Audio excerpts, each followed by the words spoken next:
गांव के छोर पर एक पुराना खंडर घर खड़ा था। लोग कहते थे कि वहाँ एक चुड़ैल रहती है जिसकी आंखें रात में लाल चमकती है और जो गांव के बच्चों को डराती है, लेकिन कोई भी उस घर के पास जाने की हिम्मत नहीं करता था।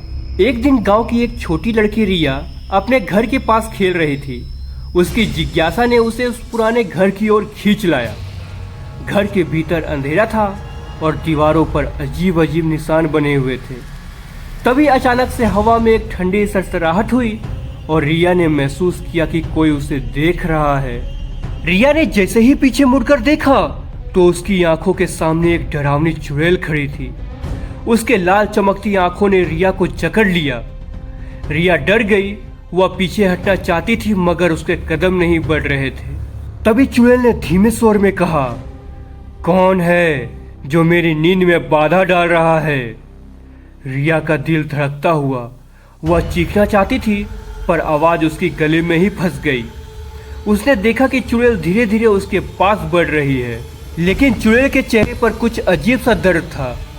रिया ने हिम्मत करके कहा, मैं सिर्फ देखने आई थी, आपको नुकसान नहीं पहुंचाऊंगी। चुड़ैल ने ठंडी हवा में हंसी, लेकिन उसकी आंखों में किसी तरह की उम्मीद झलक रही थी।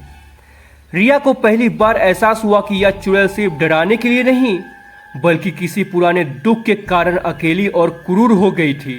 रिया ने चुपचाप पूछा, आप यहाँ क्यों रहती हैं? क्यों डराती हैं गांव के लोगों को? तभी चुड़ैल ने गहरी सांस ली और अपना अतीत बताना शुरू की।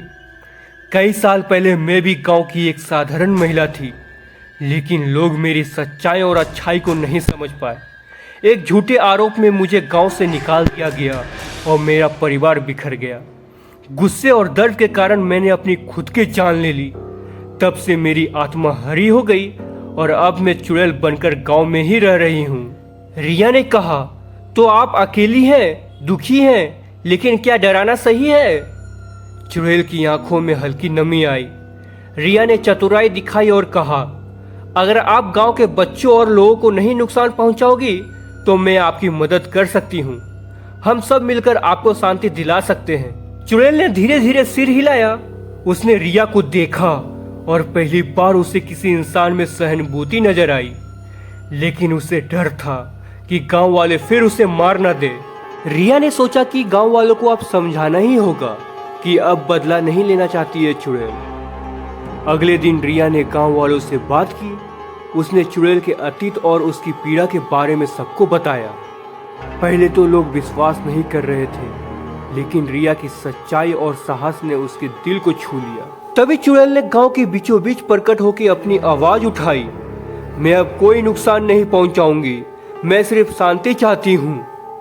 गांव वालों ने देखा कि उसका रूप अब डरावना नहीं बल्कि उदास और थका हुआ था। गांव के लोग जिन्होंने पहले तो उसे नकारा था अब धीरे धीरे उसके पास आए। उन्होंने समझाया कि वह अब अकेली नहीं है। धीरे धीरे गांव के लोग चुड़ैल को अपनाने लगे। उसकी क्रूरता का अंत हुआ और उसकी आत्मा ने शांति पाई। गांव अब फिर से शांत था और लोग याद रखेंगे कि कभी डरावनी परछाई भी बदल सकती है। क्या गांव वालों ने चुड़ैल के साथ सही किया? कमेंट में अपना राय जरूर बताएं। और आप मेरे चैनल पर पहली बार हो तो वीडियो को लाइक और चैनल को सब्सक्राइब जरूर करें ताकि मेरी सभी वीडियो सबसे पहले आपके पास पहुंचे। धन्यवाद।